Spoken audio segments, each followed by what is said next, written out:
இப்ப இந்த வீடியோ நீங்க பார்த்துட்டு இருக்கீங்கன்னா, கண்டிப்பா நான் சொல்லுவேன், திஸ் இஸ் யுவர் சைன். நீங்க இத கண்டிப்பா பார்த்தே ஆகணும். ஒருவேளை நம்ம ஆதரவு அக்கவுண்ட் ஃபாலோ பண்ணாம இருந்தீங்கன்னா, ஃபாலோ பண்ணிக்கோங்க.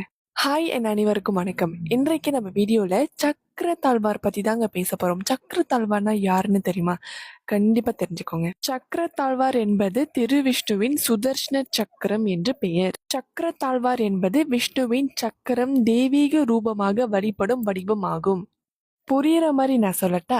அதாவது விஷ்ணு கையில சங்கு சக்கரம் இருக்குல்ல, அந்த சக்கரம் தான் வந்து சக்கரத்தாழ்வார் அப்படின்னு சொல்லுவாங்க. ஏன் சக்கரத்தாழ்வார் ரொம்ப ஸ்பெஷல் சொல்றாங்க தெரியுமா?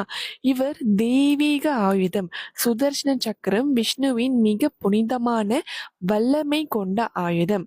அருள் வடிவு.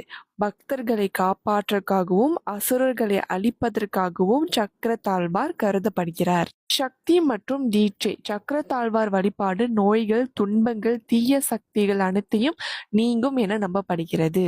சக்கரத்தாழ்வார் மேல் வட்ட வடிவ சக்கரம் இருக்கும்ல, அதுதான் வந்து சுதர்ஷன சக்கரம் அப்படின்னு சொல்லுவாங்க. அது அழிவில்லாத சக்தியை குறிக்கிறது. சக்கரத்தின் நடுவில் தெய்வீக ரூபத்தில் சக்கரத்தாழ்வார் மனித வடிவம், கைகளில் சக்கரம், சங்கம் முதலிய ஆயுதங்களுடன் நிற்கிறார். பல கைகள் உள்ளன. பொதுவாக 8 அல்லது 16 கைகள், ஒவ்வொன்றும் தெய்வீக ஆயுதங்களை தாங்கியுள்ளார். விஷ்ணு அசுரர்களை அழிக்கிறதுக்கு அவரோட சக்கரத்தை தான் வந்து அவங்கள கொல்றதுக்காக அனுப்புவாங்க. அந்த சக்கரம் அவ்வளோ சீக்கிரம் போயிட்டு அவங்கள அழிச்சிட்டு வந்துடும். அதுதான் வந்து சக்கரத்தாழ்வாரோட பெனிஃபிட்ஸ் அப்படின்னு நான் சொல்லுவேன். நீங்கள் சக்கரத்தாழ்வாரை வீட்டில் வச்சு வழிபடுறதுனால உங்களை சுற்றி இருக்கிற எல்லா தீமை சக்திகளும் வந்து சக்கரத்தாழ்வார் உங்களை காப்பாற்றுவாங்கன்னு சொல்லுவாங்க. சக்கரத்தாழ்வாருக்கு கோயில்கள் இருக்குது. பார்த்துட்டு இருக்கீங்கன்னா மறக்காமல் போய் நீங்கள் விசிட் பண்ணிட்டு வாங்க.